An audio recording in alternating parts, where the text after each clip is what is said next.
जय माता दी दोस्तों, welcome back to my channel tarot 2.0। दोस्तों आज मैं आप लोगों को बताऊंगी कि एक्वेरियस यानी कुंभ राशि वालों की लाइफ 16 मार्च के दिन कैसी रहने वाली है। तो चलिए दोस्तों स्टार्ट करते हैं।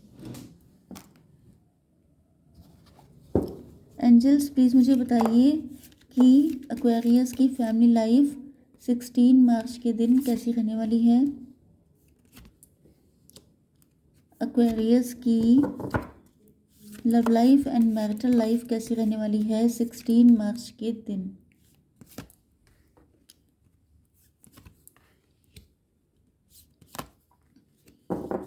ओके, एक्वेरियस की बिजनेस एंड जॉब कैसी रहेगी 16 मार्च के दिन। एंड एक्वेरियस की हेल्थ कैसी रहेगी 16 मार्च के दिन। अब हम लोग इन कार्ड्स को क्लेरिफाई कर लेते हैं।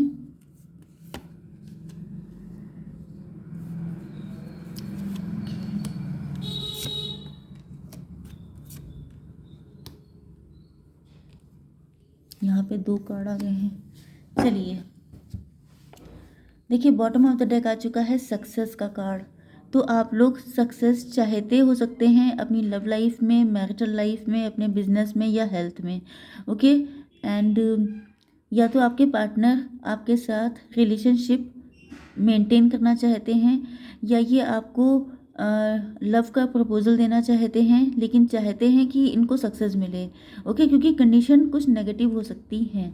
ओके, तो यहाँ पर आपके पार्टनर के साइन हैं Libra, Gemini, Aquarius, Aries, Leo, Sagittarius, cancer, Scorpio, Pisces and Taurus, Virgo, Capricorn. तो सारे साइन आ चुके हैं एंड आपको डाउट नहीं करना है। आई डोंट नो कि मेरी आवाज़ गायब कहाँ हो रही है ऐसा लग रहा है जैसे गायब हुई जा रही है, चेंज हो गई है आवाज़ सडनली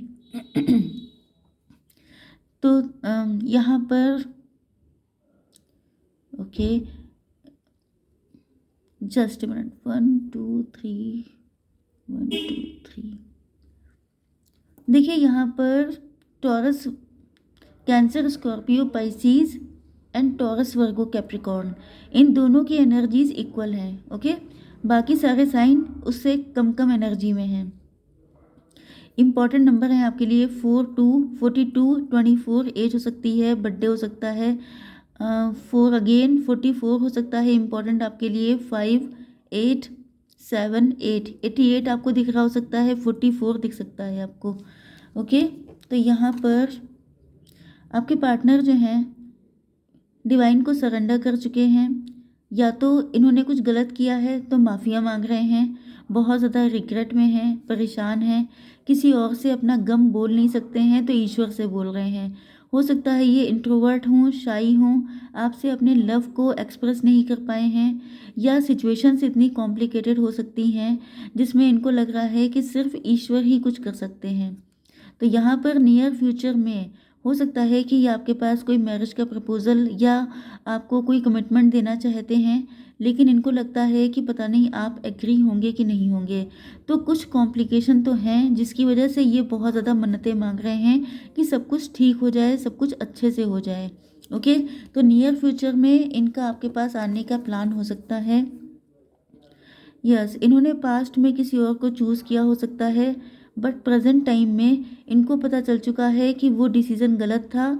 चाहे वो कोई पर्सन था, चाहे वो कोई सिचुएशन थी, चाहे वो कोई करियर था। मतलब ये बहुत ज़्यादा मटीरियलिस्टिक, मनी माइंडेड हो सकते हैं, जिस वजह से इन्होंने आपको टाइम नहीं दिया था।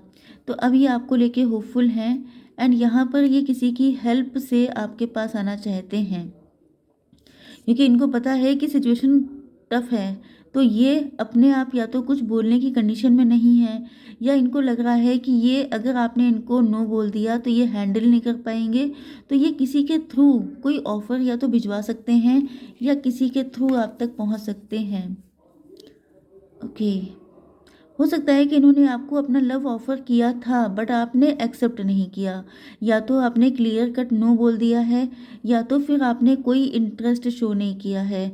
ओके, आप लोग बिल्कुल साइलेंट हो सकते हैं, आप लोग नाराज़ हो सकते हैं, आप लोग किसी ज़िद में हो सकते हैं, जिसकी वजह से आपके पार्टनर को लग रहा है कि जैसे नॉट द राइट टाइम, क्योंकि कार्ड आया है, मतलब आपके पार्टनर को लग रहा है कि वो सही समय पर इन्होंने आपको अप्रोच नहीं किया था। इसी वजह से अब ये डिवाइन को मन्नतें कर रहे हैं कि अब ये जब आपके पास आएँ, क्योंकि यहाँ पे इन द नियर फ्यूचर का कार्ड आया है, मतलब बिल्कुल अभी तो नहीं आएँगे। लेकिन हाँ, ये है कि नियर फ्यूचर में ये आपसे कॉन्टैक्ट करेंगे, लेकिन किसी की हेल्प लेकर के, क्योंकि ये रिजेक्शन हैंडल नहीं कर सकते हैं। ओके, अब आपकी बिजनेस एंड जॉब आ गई है। यस, आप लोग किसी ऐसी फील्ड में हो सकते हैं, या तो आप लोग किसी कंपटीशन की तैयारी कर रहे हैं, लेकिन आपको लगता है कि कंपटीशन बहुत कर रहा है एंड आप सफिशिएंट नहीं हैं, आपसे ना हो पाएगा। इस तरह की आपके अंदर नेगेटिव बातें आ रही हैं। कुछ लोगों के लिए आप लोग बिजनेस कर रहे हैं, जॉब कर रहे हैं, ओके, लेकिन आप लोग किसी, या तो आपकी किसी के साथ फाइट हो गई है, या बहुत सारे लोग आपकी लाइफ में ऑब्स्टिकल क्रिएट करने की कोशिश कर रहे हैं एंड इस वजह से आप हिम्मत हार रहे हैं, आपको लग रहा है कि ना हो पाएगा। ओके, बिजनेस में अगर आप हैं तभी भी आपको लग रहा है कि आपके पास एनफ फाइनेंसेस नहीं है, तो एंड बहुत सारे लोग ऐसे हैं जो बहुत स्टेबल हैं, तो उनसे आप कैसे कॉम्पीट कर सकते हैं। तो इन सारी सिचुएशन में आपके लिए आया है सक्सेस का कार्ड, मतलब आप आगे बढ़िए। अपने आप को आप सेल्फ सेबोटेज कर रहे हैं, अपनी एबिलिटीज़ को, अपने टैलेंट को आप समझ नहीं पा रहे हैं, जिस वजह से आज ये कंडीशन है। अगर आप लोग खुद पे ट्रस्ट करके आगे बढ़ेंगे तो सक्सेस आपको मिलेगी। ओके, तो सक्सेस की गारंटी है आपके लिए, बस आपको डरना नहीं है। यहाँ पर आपकी हेल्थ के लिए आ चुका है 8 ऑफ पेंटिकल्स का कार्ड, मतलब ये है कि आप लोग, मतलब मुझे बड़ा सरप्राइज़ हो रहा है कि आप लोग इतने हार्ड वर्किंग हैं कि आप लोग अपनी हेल्थ पे भी ध्यान नहीं दे रहे हैं। उसके बाद भी आपको लग रहा है कि आप कंपटीशन में निकाल नहीं पाएंगे, मतलब इतना क्यों? तो यहाँ पर पहली चीज़ तो यह है कि आप लोग ने इतना हार्ड वर्क किया है, तो आपको सक्सेस फॉर श्योर मिलेगी। दूसरी चीज़ आपकी हेल्थ के लिए आई है, तो आपको अपनी हेल्थ पे फोकस करना है, क्योंकि पेंटिकल्स या पैसा इम्पॉर्टेंट है, लेकिन हेल्थ इज़ वेल्थ है। ओके, वेल्थ को कमाने के चक्कर में अपनी हेल्थ का अगर खो देंगे, तो फिर हेल्थ के लिए वही वेल्थ आप यूज़ करेंगे। तो इससे अच्छा ये है कि आप लोग बैलेंस बना के चलिए, हेल्थ और वेल्थ दोनों को एक साथ लेकर चलिए, दोनों पे फोकस करिए। ओके, अब आपकी love life and marital life देख लेते हैं। तो यहाँ पर ओके, आप लोग फाइनेंसेस में काफ़ी ज़्यादा या तो ग्रो कर रहे हैं, या आजकल आपका पूरा फोकस अपने फाइनेंसेस पे लगा हुआ है, जैसा कि कार्ड्स में दिखाई भी पड़ रहा है। तो आपके पार्टनर भी आपको देख रहे हैं, इनको ऐसा फील हो रहा है कि जैसे अभी इनको थोड़ा सा वेट करना पड़ेगा। ओके, वैसे भी मैंने आपसे कहा था कि अभी ये आपको अप्रोच नहीं करेंगे, क्योंकि यहाँ पे नियर फ्यूचर का कार्ड आया है। एंड आप लोग सेल्फ मेड पर्सन हो सकते हैं, आप लोग काफ़ी ज़्यादा हार्ड वर्किंग हैं, आप लोग काफ़ी ज़्यादा एम्बिशियस हैं। तो जब आपको इतना हार्ड वर्क करते आपके पार्टनर देख रहे हैं, तो इनको लग रहा है कि अभी थोड़ा सा इनको वेट करना चाहिए, क्योंकि आपका फोकस इन पर है ही नहीं, आपका फोकस है अपने वर्क पर। ओके, यस, आपके पार्टनर की लाइफ में या तो फाइनेंशियल इश्यूज चल रहे हैं, तो ये उन पे काफ़ी हार्ड वर्क कर रहे हैं। अगर इनको लगता था कि इन्होंने आपके लिए कभी कुछ किया नहीं, क्योंकि मैंने बताया ना कि इन्होंने पास्ट में किसी और को चूज़ किया था, या तो फाइनेंसेस को चूज़ किया था, या फिर यस, किसी दूसरे पर्सन को चूज़ किया हो सकता है। तो इन्होंने आप पे फोकस नहीं किया था, एंड आप पे फोकस ना करने की वजह से अब आपका फोकस हो चुका है डाइवर्ट। अब आप लोगों को क्योंकि इनसे कुछ नहीं मिला, तो यहाँ पर काफ़ी हद तक चांसेस हैं कि या तो ये अपने पेंटिकल्स पे लगे थे, ये हार्ड वर्क कर रहे थे अपने आप को फाइनेंशियली सिक्योर करने के लिए, या इन्होंने अपना मन कहीं और डाइवर्ट कर लिया था, जैसे कि इनकी शादी हो गई थी, ये वहाँ पे कंप्लीटली इन्वॉल्व हो गए थे, तो ये आप पे ध्यान ही नहीं दे पाए, आपको आपके लिए कुछ भी नहीं कर पाए। एंड आपको जब इनसे कुछ नहीं मिला, तो आपने अपनी सेल्फ रिस्पेक्ट को वैल्यू दिया है। ओके, एंड आपने अपना फोकस कर लिया है डाइवर्ट, जिस वजह से अब आपके पार्टनर को हो रहा है रिग्रेट। आपने इनको नो भी बोल दिया है, या आपने बिल्कुल नॉन इंटरेस्टेड शो किया है। तो आपके पार्टनर जो हैं आपको दूर जाता देख नहीं पा रहे हैं, लेकिन ये आपको स्टॉप करने के लिए, मतलब रुकने के लिए कह भी नहीं पा रहे हैं, क्योंकि इनको पता है कि गलती इन्हीं की साइड से हुई है, लेकिन ये चाहते बिल्कुल नहीं हैं कि आप इनको छोड़ के जाएं।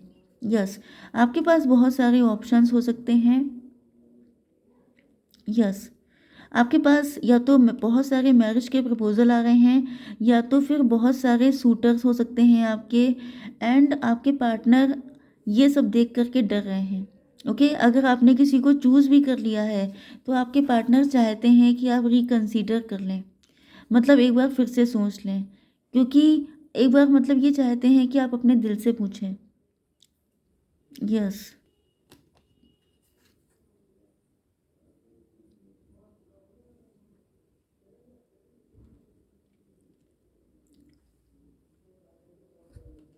ओके, पहले इन्होंने आपका बहुत वेट किया था क्योंकि आप लोग अपने फाइनेंसेस पर फोकस थे, बट अब यहाँ पर क्योंकि डोंट स्टॉप का कार्ड आया है, मतलब अब ये रुकना नहीं चाह रहे हैं, क्योंकि आपके पास बहुत सारे प्रपोजल हैं।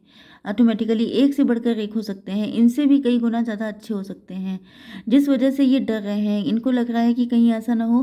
देखिए, यहाँ पर एक पॉसिबिलिटी ये भी हो सकती है कि आप लोग डिवोर्सी या सेपरेटेड हो सकते हैं कुछ लोग। ओके, तो हो सकता है कि आपने पास्ट में बहुत ज़्यादा दिक्कतें झेली हों, एंड आप लोग जल्दबाजी में या गुस्से में आकर, क्योंकि यहाँ पर ये जो कार्ड आया है इसका क्लियर कट मीनिंग है कि आप किसी ज़िद में आ गए हैं। आप थोड़ा सा, मतलब क्योंकि आपको इनसे कुछ नहीं मिला, ओके, ये आप पे फोकस नहीं कर पाए, जिस वजह से आप लोग नाराज़ हो सकते हैं। आपके साइन यहाँ पर, या तो यस, आपके अंदर ज़िद इस वक्त काफ़ी ज़्यादा हो सकती है, क्योंकि टॉरस, वर्गो, कैप्रिकॉर्न अर्थ साइन आया है यहाँ पे काफ़ी ज़्यादा, एंड दूसरे नंबर पे कैंसर, स्कॉर्पियो, पाइसीज आया था। ये मैंने स्टार्टिंग में बताया था। तो मेन चीज़ क्या है? मेन चीज़ ये है कि एक तो हो जाते हैं इमोशन, दूसरी चीज़ आ जाती है ज़िद। तो दोनों चीज़ें यहाँ पे दिखाई पड़ रही हैं। गुस्से में लिया गया डिसीज़न हमेशा गलत होता है, तो यहाँ पर आप लोग गुस्से में डिसीज़न ले रहे हैं, ज़िद में आ गए हैं कि तुम नहीं अगर हो तो फिर मेरे लिए कोई कमी नहीं है। इस तरह के मूड में आप लोग हो सकते हैं, एंड आपके पास नो डाउट प्रपोजल एक से बढ़कर एक हैं, लेकिन आपके पार्टनर चाह रहे हैं कि आप लोग रिकंसीडर करें, अपने दिल की सुने, अपने दिल से पूछें, अपने इमोशंस की, मतलब कि अपनी इंट्यूशन की सुने आप। ऐसा ना हो कि आप लोग गुस्से में आकर कोई डिसीज़न ले, एंड आप इनको जो है रिग्रेट करवाना चाहते हैं, लेकिन फाइनली रिग्रेट आपको ना करना पड़े। ओके, तो यहाँ पे जो कार्ड आया है सक्सेस का, ये चाहते हैं कि आपके साथ इनको सक्सेस मिले, आप इनको नो ना बोलें, तो ये आएंगे आपके पास। ओके, तो आई होप सो कि रीडिंग आपको पसंद आई होगी। Please do like, share and subscribe. जय माता दी।